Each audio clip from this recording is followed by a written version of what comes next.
Hey, Maisie. That popo You are watching CBC TV 8 in beautiful Barbados. St. Joseph residents protest water woes. A New Year's Day fire leaves 2 homeless. And in sports, the West Indies and Australia clash in Sydney tonight. Credible, balanced, committed. This is the CBC Evening News. A very good evening to you. I'm Sophie Kane with you this Saturday, January 2nd edition of the CBC Evening News. In our top story this evening, well, it may be a new year, but St. Joseph residents are still very concerned about the possibility that an old problem may continue to haunt them. They've therefore taken to the streets to ensure that their voices are heard. Ryan Broom has more. We want water! We want water! We want water! One day after water returned to the taps of St. Joseph residents, they still took to the streets. They're insistent that what they want from the Barbados Water Authority is not excuses. They just want water. About 30 placard-bearing residents from different St. Joseph communities walked in protest from Lamingshausen area to Airy Hill, voicing their disgust about the handling of the constant water outages in the parish. Some residents joined with the group along the way. St. Joseph businessman and resident Randall Rouse was one of the organizers of the march, and he insisted that the issue cannot be about politics on either side of the political divide.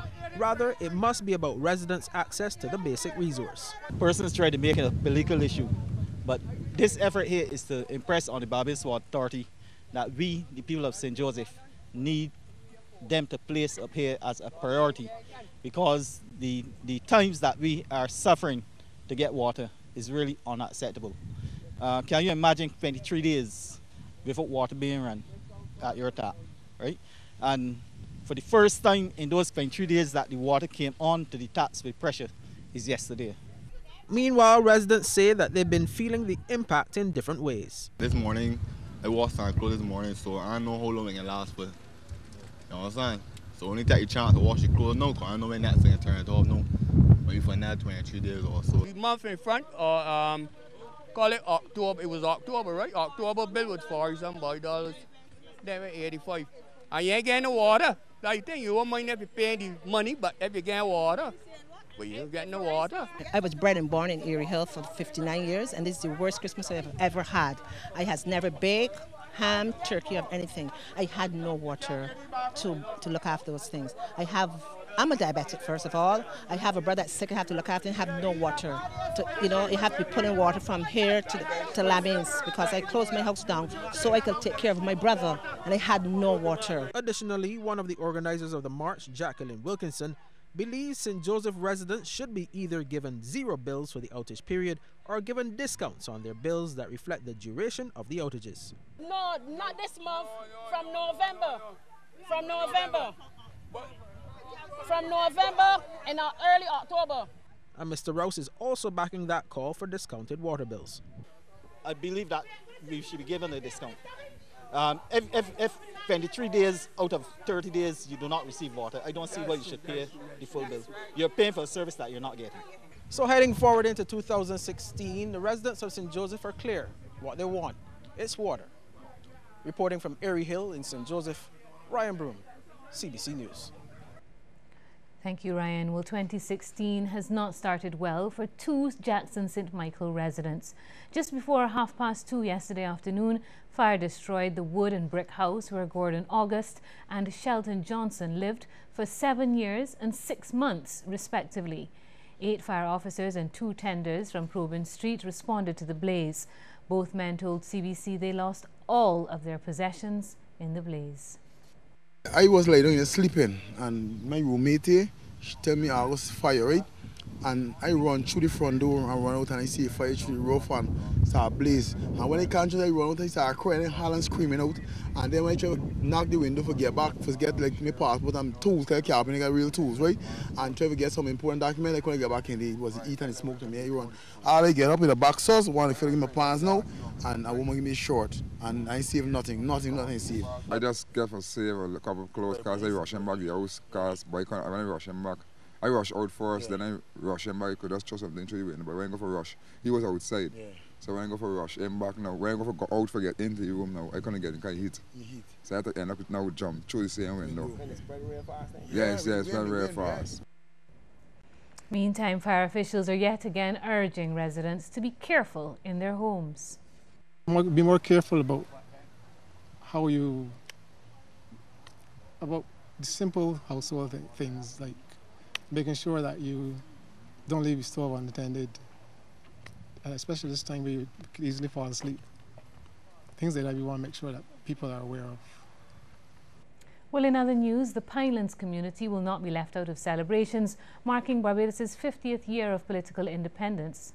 In fact, several activities are planned by the Pinelands Creative Workshop and will be launched soon. Chief Executive Officer Rodney Grant says they'll recognise several men and women who've contributed to the community throughout their lives. We are going to be seeking the permission to have all of the blocks renamed after all those people I just spoke about. And we're going to go up area by area by area. So by the end of the year in November, we should have every area in the Pine, at least. We can't do all and can't do everybody, but we're going to try our best to make sure that the names of the people who contributed to this community are implanted in stone forever so that people will remember and see it. Well, we'll have more news in just a moment.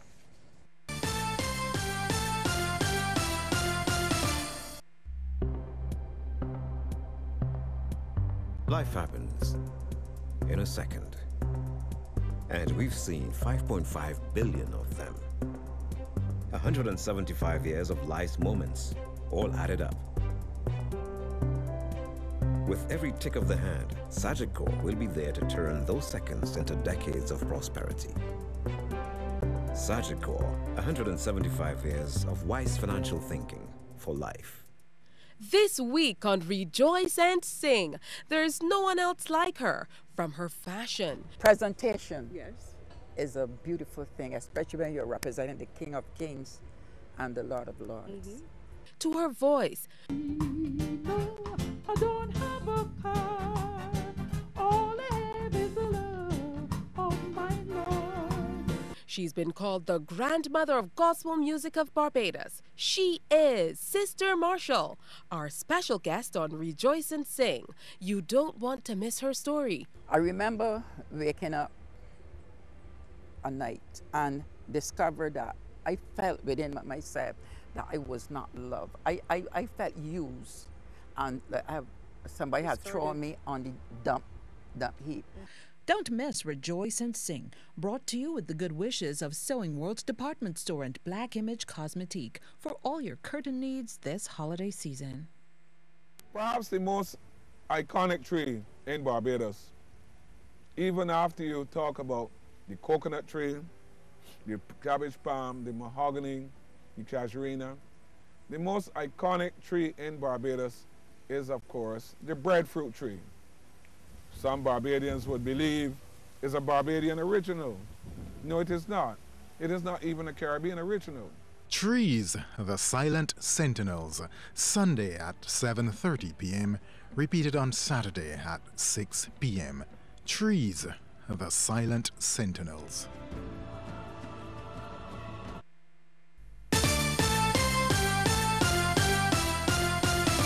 Well, the relationship between Barbados and Guyana has been compared to that of siblings. And as the two CARICOM states both prepare to mark their 50th anniversary of political independence this year, community practitioner Hamilton Lashley says there's a shared history attached. He pointed to the time when Barbadians emigrated to Guyana. He says the Barbadian connection is still evident there today. If you really check the Negro population in Guyana particularly, you would find that two things. Most of them have Barbadian names as their surnames. That is certainly to the exploits of our fathers and our grandfathers when they landed in Guyana. And then secondly, what you would find is that there is this, innate friendship among the Guyanese and Barbadians, particularly at the community level.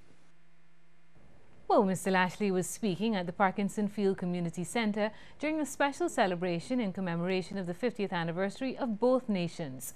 President of the Guyanese Association of Barbados, Rick Singh, welcomed the initiative, and he says despite some hurdles, the relationship between Barbados and Guyana is strong. The idea of Guyana and Barbados celebrating their independence in the same year, and 50 for that matter, is quite significant, as Mr. Lashley said. It was Forbes Barnum at the time, and Earl Barrow, who went to England and negotiated and navigate this journey of independence. And ever since, that relationship has been there. There have been humps, and there have been, you know, some discomfort along the way. But yes, that relationship has been there. Guyanese have been living here. Barbadians have been living in Guyana. Well, 8 Barbadians are now each $500 richer. This comes as they're winners in the Mark Auto Spurs Auto Centre Christmas draw. The names were pulled in a draw during a live broadcast of the Mark Auto Spurs Hour on 98.1 The One. They're Andre Webb, Pierre Atwell, Jason Butcher, R.L. Johnson, Shane Knight, Kezia Blackett, Joel Ford, and Tracia Holder. Regional news now. On in Port of Spain, changes to the value-added tax regime have been postponed. In his 2015-2016 budget speech, Finance Minister Colm Imbert promised that changes to the tax structure, including a decrease of 2.5%, would have been implemented on January 1st. But in a release late on Thursday, the Ministry of Finance confirmed that the changes will now take effect from February 1st.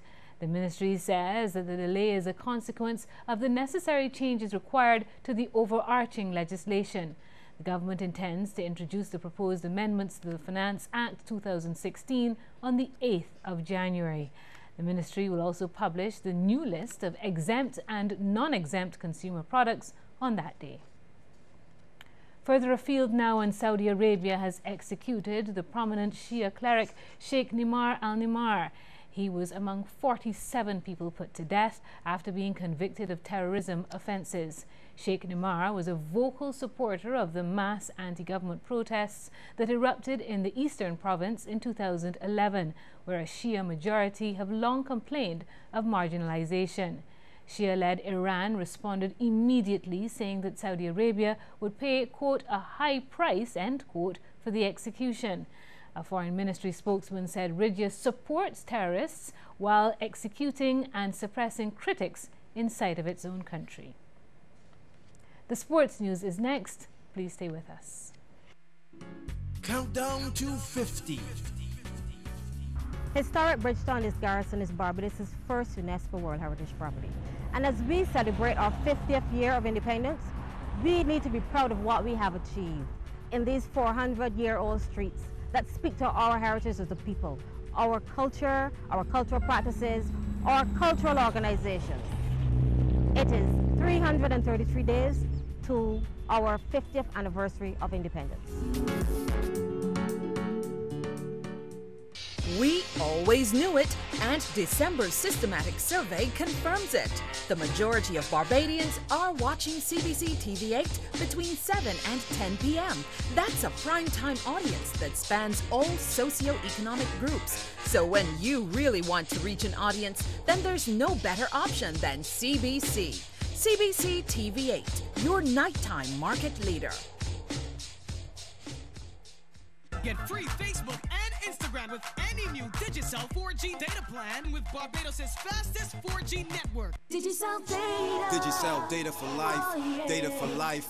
Data for life. Yeah. Get free Facebook and Instagram with any new Digicel 4G data plan. Snap, record, post, and share instantly on Facebook and Instagram anywhere across the island with Barbados' fastest 4G network. Digicel 4G. Dial *153# to sign up and start using Facebook and Instagram for free today. Data for life.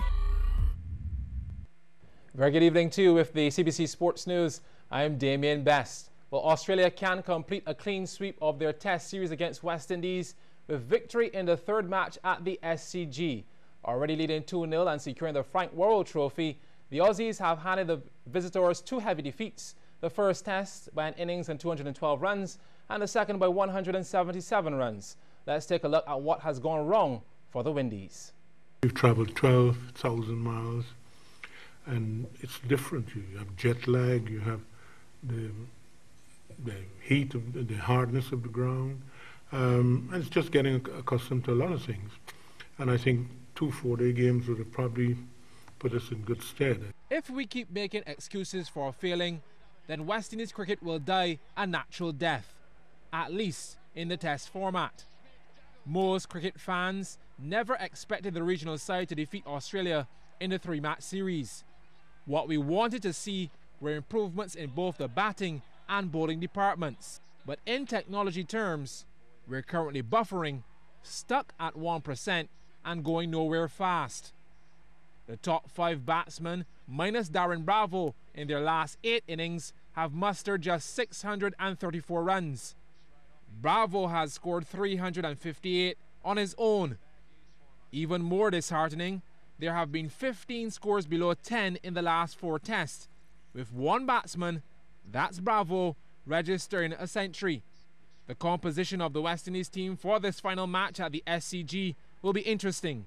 If Marlon Samuels is included, then I'm convinced his godfather is chairman of selectors Clive Lloyd.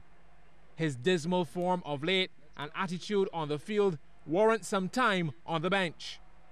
There's nothing wrong with giving young Shea Hope or Shane Dorrich a chance to gain some more international exposure. Debutant Carlos Brathwaite played well in the first innings at the MCG, scoring 59, and has shown his intent to take advantage of any opportunity. The bowling department, however, remains the greatest area of concern. The inability to take 20 wickets or even bowl tight spells for long periods has been a major letdown. Just 10 wickets in the first 2 tests while conceding 1,313 runs. Pacers Jerome Taylor and Kemar Roach have been ineffective up front, so much so that captain Jason Holder decided to open with the new ball in the Aussies' second innings. Barbadian Miguel Cummins was flown in to replace Shannon Gabriel, and I believe he should get a start ahead of Taylor or Roach. Meanwhile, having already secured the Frank Worrell Trophy, Australia will be looking to ring in the new year with a 3-0 whitewash of the tourists. The numbers favour them. Out of the 14 matches played in Sydney, West Indies have only won 2 compared to Australia's 10. Here's wishing the West Indies the very best. Well, the match begins shortly at 7:30 with live coverage on MCTV's Digicel Sports Max channel. Half-centuries from Ben Stokes and Alex Hales and Joe Root have placed England in a good position after day 1 of the second test in Cape Town today. Batting first after winning the toss, England closed on 317 for 5, led